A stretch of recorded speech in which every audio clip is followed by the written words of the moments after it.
ரொம்ப நன்றி sir. So S, இப்போ நீங்க எல்லாரும் காத்துட்டு இருக்கீங்கல்ல, இன்னும் 2 பேர் தான் இருக்காங்க. அதுலயும் ஒரு முக்கியமான நபர் சின்ன சின்ன கதாபாத்திரங்கள் பண்ணி இப்போ வந்து அவருக்குன்னு ஒரு மிகப்பெரிய ரசிகர் பட்டாளமே இருக்கு. பிக் பாஸ் போனதுக்கு அப்புறம் சூப்பர் ஃபேமஸ் ஆயிட்டாரு. So let's welcome cool Suresh to the stage please.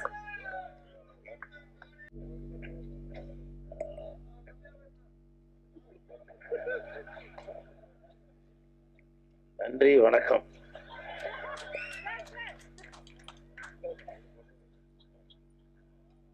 யாருப்பா அது? கை தூக்குங்க.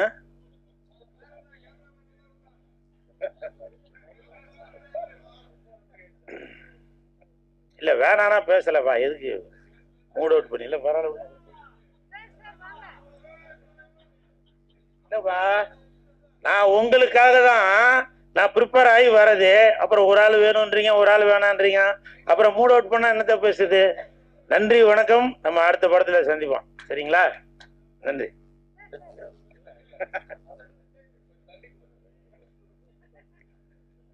இல்லவா, ஒரு ஒரு ஒரு கலைஞனை வந்து உற்சாகப்படுத்துறது அதெல்லாம் உங்களோட கைத்தட்டல் விசில் சத்தத்துல தான். அதில் தான் வளர்ந்து வந்தோம். கூல் சுரேஷ். மேடையில் அமர்ந்திருக்கும் அனைவருக்கும் வணக்கம். பத்திரிகை நண்பர்கள், ஊடக நண்பர்கள், இணையதள நண்பர்கள், பிஆர்ஓ விஜயமுரளி சார், திரையரங்க சங்க தலைவர் திரு திருப்பூர் சுப்பிரமணி சார், உங்களுக்கும் என் மனமார்ந்த வணக்கத்தை தெரிவித்துக் கொள்கிறேன். புரியும் நினைக்கிறேன். மேடையில பேசி கைத்தட்டல் வாங்குற அளவுக்கு பெரிய பேச்சாளர்கள், தயவு செஞ்சு நீங்களே ஒரு தடவை கை தட்டிருங்க. இந்த கைத்தட்டல்கள் அனைத்தும் என் நண்பன் சந்தானம் அவர்களுக்கும் என் தலைவன் எஸ்டிஆர் அவர்களுக்கும் போய் சேரும். கா கா கா அது இந்த படத்தோட பேரு. இந்த படத்தோட இயக்குனர் திரு பரமன் அவர்கள் என்கிட்ட வந்து, இந்த படத்துல நீ உங்களுக்கு ஒரு கேரக்டர் ஒன்று இருக்குண்ணா, உங்க கதைய உங்களோட கேரக்டரை பத்தி நான் சொல்றேன் அப்படின்னு சொல்லி சொன்னாரு. அப்போ அவர் சொன்னார், இந்த மாதிரி இந்த கேரக்டர் நான் எழுதும் போது டக்குன்னு எனக்கு உங்க ஞாபகம் தான் வந்துச்சு, அதனாலதான் நான் உங்களுக்கு வந்து இந்த கேரக்டர் வந்து ஸ்பெஷலா எழுதியிருக்கேன் அப்படின்னாரு. அப்படி என்ன கேரக்டர் அப்படின்னா, ஒரு 45 வயசு ஆகியும் கல்யாணம் ஆகாம காஜியில சுத்தின்னு இருக்கிறான். 50 வயசு ஆண்டி கிடைச்சாலும் சரி, இல்லை 70 வயசு ஆயா கிடைச்சாலும் சரி, கல்யாணம் பண்ணலாம் அப்படின்ற ஒரு ஒரு ஒரு வெறியோட சுத்துற ஒரு கேரக்டர் அப்படின்னா, அதாங்க ஏப்பா இதான் கிடைச்சதாப்பா அப்படின்னா, இல்லைண்ணா உங்களோட இதுக்கு இது கரெக்டா இருக்குண்ணா அப்படின்னாரு. நல்லாதான் இருந்துச்சு. இல்லவா, கேரக்டர் சொன்னேன், நல்லா இருந்துச்சு. நல்லா என்ன நல்லா திருப்தியா தான் அமைச்சாரு. ஏன்னா ஏதோ ஒரு புது டீமா இருக்கு, எப்படி பயன்படுத்த போறாங்களா என்னன்னு தெரியலையே அப்படின்னு. ஏன்னா அங்கே ஷூட்டிங் ஸ்பாட்ல பார்த்தீங்கன்னாக்கா நிறைய பேர் இருப்பாங்க, பெரிய நடிகர். நான் சும்மா பந்தாக்கு சொல்ல, இப்போ வெளியில வந்து நின்னோன்னா ரோட்ல போற ஆடியன்ஸ்லாம் அந்த வண்டியை நிறுத்திட்டு வந்து போட்டோ கிட்ட அப்படின்னு வந்து எடுக்கிறாங்க. அப்போ நான் என்ன ஒரு எதுவும் சின்ன கேரக்டர் எதுவும் கொடுத்துருவாரு அப்படின்னு நல்ல ட்ரெய்லர்ல வர அளவுக்கு, போஸ்டர்ல வர அளவுக்கு கொடுத்துருக்காரு. மிக்க நன்றி மிஸ்டர் பரமன் அவர்களே, மிக்க நன்றி. அதே மாதிரி பரமன் அவர்கள் வந்து ரொம்ப சினிமா மீது ரொம்ப மோகம் கொண்டவர், அது எல்லாருமே சொல்லிட்டாங்க. இப்போ சப்போஸ் நம்ம ஜாகுவார் தங்க மாசம் ஒரு 10 கோடியை பரமன்ட்ட கொடுத்து, ஏப்பா நீ சினிமாவுக்கு வேணா வேற எதனா வேலையை பார்ப்பானா போக மாட்டாரு. ஏன் போக மாட்டாரு அப்படின்னாக்கா, சினிமா அவர் மீது வச்சிருக்க ஒரு நம்பிக்கை, ஒரு அசராத உழைப்பு, இதெல்லாம் நம்பிதான் இருக்கிறாரு. அதற்கு காரணம் என்னன்னாக்கா, அவரோட மனைவி தான். நான் ஷூட்டிங் ஸ்பாட்ல பார்த்தேன், இவர் வந்து கேமரா மட்டுமே தான் பார்த்து நிற்பாரு. அவங்களுக்கு பின்னாடி அவங்க மனைவி தான் வந்து எல்லா வேலையும் பார்த்துட்டு இருப்பாங்க. மத்தியானம் 1 மணிக்கு சாப்பாடு வந்துருச்சா, 5 மணிக்கு டிஃபன் வந்துருச்சா, இது எல்லாமே பார்த்து, அது மட்டும் இல்லை உங்களுக்கு கூகுள் பேல பணம் வந்துருச்சா அப்படின்னு ஃபோன் பண்ணி வேற கேட்பாங்க. ஏன்னா பணம் அமைச்சிட்டேன்னா அதெல்லாம் வந்துருச்சாண்ணா. ஏன்னா இதெல்லாம் வந்து இப்போ உள்ள காலகட்டத்தில் ஏன்னா நிறைய இடத்துல அங்கெல்லாம் பணம் வராமலாம் இருக்கு சொல்ல வரேன். அதனால என்ன நடந்ததுன்னு சொல்லணும் இல்லையா? அதனால உண்மையிலேயே ஒரு ஆணுக்கு பின்னாடி ஒரு பெண் வெற்றியில இருக்கிறாங்க அப்படின்னாக்கா, அதுக்கு உதாரணம் நம்ம பரமன் அவர்களும் அவர்களுடைய மனைவி அவர்கள் தான். இதுல எந்த மாற்று கருத்துமே இல்லை. அதே மாதிரி படத்தோட தயாரிப்பாளர் சதீஷ் அவர்கள் வரலையா? வரல, வெளிநாட்டில் உள்ளவர். ஷூட்டிங் ஸ்பாட்ல வந்து என்னை வந்து சந்திச்சாரு. அதாவது ஒரு வீட்டில் வந்து 3 நாளாக தொடர்ந்து ஷூட்டிங் நடக்குது. 4வது நாள் நான் அந்த வீட்டுக்கு போகிறேன். அப்போ வந்து அந்த தயாரிப்பாளர் வாங்க, நல்லா இருக்கீங்களா, நான் உங்களோட ரசிகன், எங்க நாட்டுல எல்லாருமே உங்க ரசிகர்கள் தான் அப்படின்னு சொல்லிட்டு டக்குன்னு யாருக்கோ போன் அடிச்சு பேசினாரு. போன் பண்ண உடனே ஒரு 10 நிமிஷத்துல அவரோட நண்பர் ஒருத்தர் வந்தா உடனே அவரு வந்து, தலைவா நீங்களா, நான் உங்க மேல ரொம்ப அனாதை பிரியர்கள், எங்க நாட்டுல எல்லாருமே நீங்க வெந்து தெரிந்தது காடுன்னு வசனம் சொல்லும் போது நாங்க எல்லாரும் அப்படியே ஓன்னு கத்துவோம், அந்த அளவுக்கு உங்க மேல நாங்களாம் அவ்வளவு ஒரு பாசமா இருக்கிறோம் அப்படின்னாரு.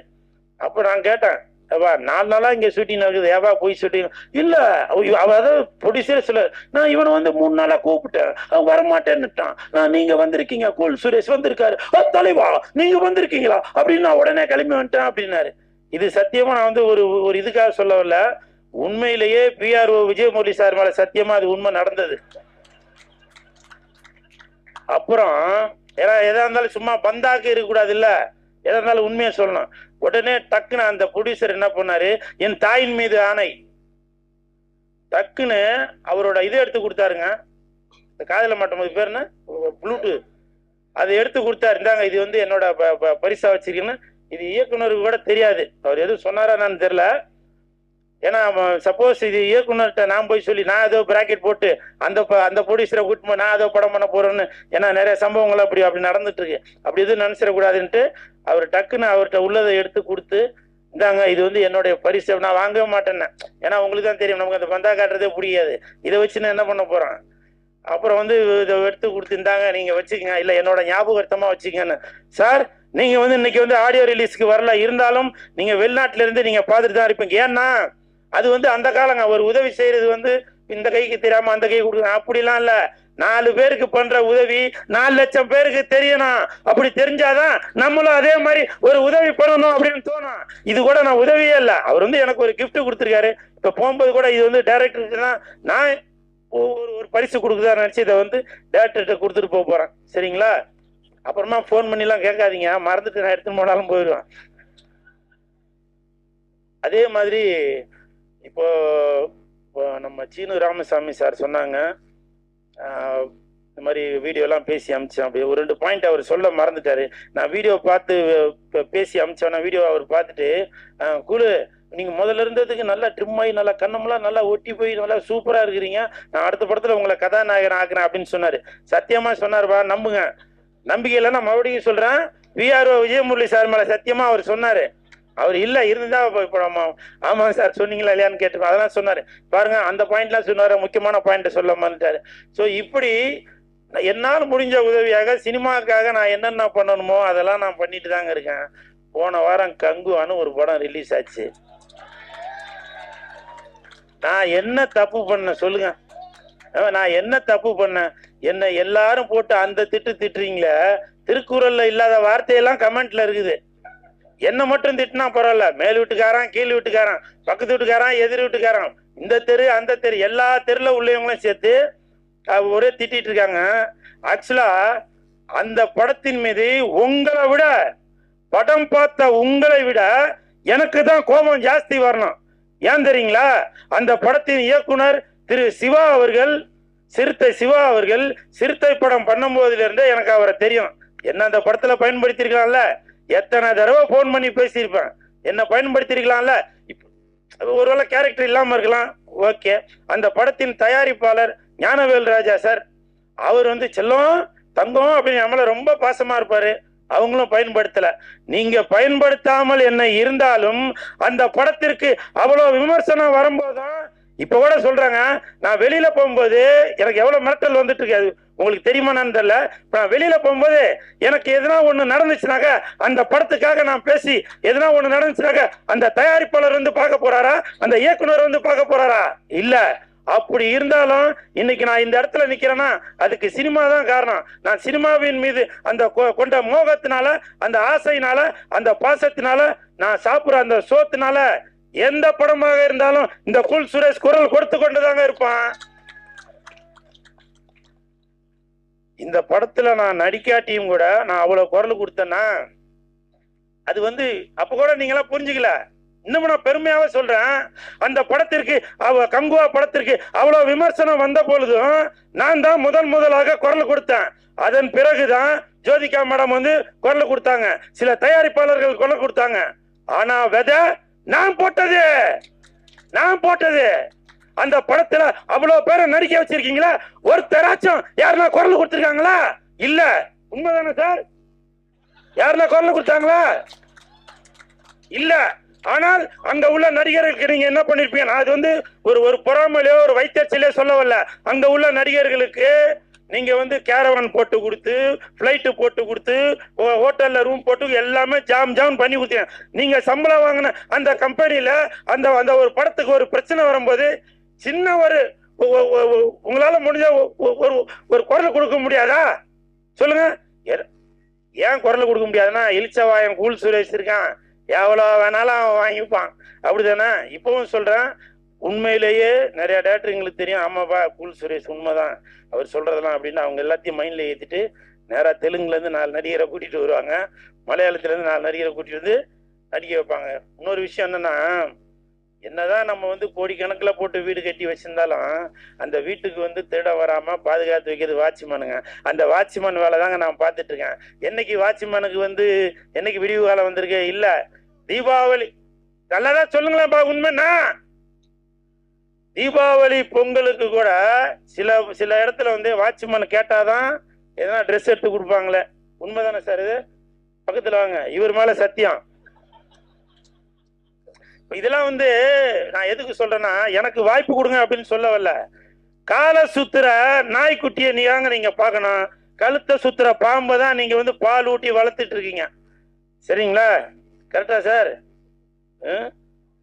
சரி, அப்ப பேசின போதும்ல, எல்லா பாயிண்டையும் போடுங்க, இதை மட்டும் போட. என்னவா போதும்பா, போதும். இன்னும் எதிர்பார்க்கறது கமெண்ட்ல வரும். சரிங்களா? அப்புறம் இன்னொரு முக்கியமான விஷயத்த சொல்ல மறந்துட்ட பாருங்க. கங்குவா படத்துக்காக நான் வந்து பேசுனது எல்லாத்துலயும் மில்லியன் கணக்கில் போயிருக்கு வீடியோஸ் வியூஸ் எல்லாமே. இப்பவும் சொல்றேன், சார் மேல சத்தியமா சொல்றேன், இப்ப வரைக்கும் நான் கங்குவா படம் பார்க்கல.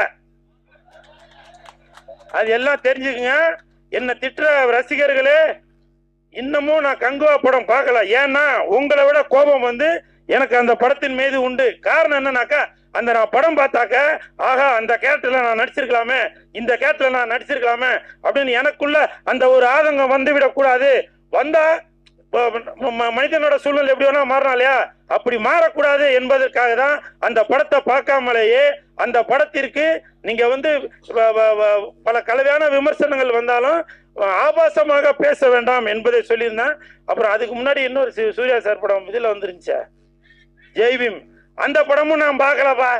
சரியா? அதனால அந்த படத்தையும் இந்த படத்தையும் கம்பேர் பண்ணி என்ன வந்து நடுத்தருவில் இழுத்து விட்டுறாதீங்க. சரிங்களா? அதனால தயவு செஞ்சு, அப்புறம் நீங்க இந்த யூடியூபர்ஸ்லாம் ஏதோ ஒன்று சொன்னீங்களாப்பா, தேட்டருக்கு ஆளுங்க வர்றதில்லை அப்படின்னு. அதெல்லாம் வந்து தயாரிப்பாளர்கள், பணம் போட்டவங்க, இயக்குனர் கஷ்டப்பட்டு படம் பண்ணவங்க, அதனால பெரியவங்கெல்லாம் கூடி பேசி அதுக்கு ஒரு முடிவு கட்டுவாங்க. சரிங்களா? என்னை வாழ்த்தி பேசிய என் நண்பன் லொல்லு சபா ஜீவா அவர்களுக்கு, லொல்லு பேர் சொல்ல வேணாம் அப்படின்னு சொன்னாங்க. உண்மையிலேயே லொல்லு சபால நடிக்கிறதுக்கு அந்த லொல்லு உடம்பு ஃபுல்லா இருந்தாதான் அந்த கேரக்டரே வந்து பண்ண முடியும். ஜீவா மட்டுமல்ல, அந்த லொல்லு சபால நடித்த அனைவருமே வந்து இன்னைக்கு வந்து எங்க போனாலும் ஒரு பெரிய நடிகர்களுக்குள்ள அந்த மதிப்பும் மரியாதையும் இந்த லொல்லு சபால நடிக்கிறவங்களுக்கு உண்டு. அந்த விதத்தில் இன்னைக்கு வந்து பெருமையோட உட்கார்ந்துருக்கான் என் நண்பன் ஜீவா அவர்களுக்கும் என் மனமார்ந்த நன்றியை தெரிவித்துக் கொண்டு, நன்றி அப்பா. அப்புறம் ஜாகுவார் தங்கம் மாஸ்டர், நான் இவ்வளவு நாள் அவர் வந்து மாஸ்டரா தான் பார்த்துட்டு இருக்கேன். இப்போ கடந்த ஒரு 2 மாசமா சித்த வைத்த சிகாமணியா பார்த்துட்டு இருக்கேன். நன்றி மாஸ்டர். என் வீடு பக்கத்துல வந்து ஒருத்தங்களுக்கு கல்யாணம் ஆகி 10 வருஷம் ஆகுது, அவங்களுக்கு குழந்தை இல்லை. அப்புறம் அதுல இருந்து இன்னும் 2 வீடு தெளினாங்க, கொஞ்சம் அவங்களுக்கு பக்கவாதம் அவங்க உள்ளவங்கலாம் இருக்காங்க. நீங்க அடுத்த வீடியோல அந்த மாதிரிலாம் பேசி மக்களுக்கு வந்து நல்ல ஒரு விழிப்புணர்வு கொடுக்கணும் அப்படின்னு நான் நினைக்கிறேன் மாஸ்டர். அப்புறம் முக்கியமா அந்த வேஷ்டியில லொங்கட்டா மாதிரி அப்படி கட்டின்னு அப்படி தலைகீழ நிக்கிறீங்கல்ல, அதெல்லாம் எப்படி அப்படின்றத வீடியோ எடுக்கிறவங்க அது ஃபர்ஸ்ட்ல இருந்தே எடுங்க. அவர் கட்டினதுக்கு அப்புறம் வந்து தான் காட்டுறீங்க, அவர் கட்டுறதுக்கு முன்னாடியே காட்டுங்க. அப்பதான் என்னைய மாதிரி இளைஞர்கள், சார மாதிரி இளைஞர்கள்லாம் கட்டி எப்படி தலைகீழ தொங்குறதுன்றது தெரிய வரும். சரிங்களா? இப்ப எழில் சாருக்கு இருக்காரா? எழில் சாரு போயிட்டாரா? விஜய் ஆதி சார், உங்களுக்கும் மனமார்ந்த நன்றி. தம்பி சவுந்தர் சார் வணக்கம். இதுல பார்த்தோம் சார், கார்த்தி சார் இப்ப ஆடிட்டு இருந்தாரு. இப்படி ஆடிட்டு இருந்தாரு. நான் உங்களை இன்னைக்கு தான் சார் பார்க்குறேன்.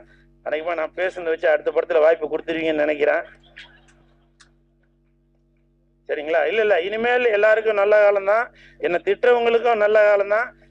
ஆனால் யூடியூபர்ஸுக்கு தான் தெரியல என்னன்றது. தேட்டருக்கு வரக்கூடாதுன்ட்டாங்க, அதனால எனக்கும் எதிர்காலம் தான் நினைக்கிறேன். ரொம்ப நன்றி, ரொம்ப நன்றி, ரொம்ப நன்றி. Thank you so much. அண்ட் இங்க இவ்வளோ நேரம் வந்து சோர்ந்து போய் உட்காந்தவங்க எல்லாத்தையும் சிரிக்க வச்சுட்டீங்க. இல்ல உண்மைதான், நிஜமா பயங்கரமா சிரிக்க வச்சுட்டீங்க.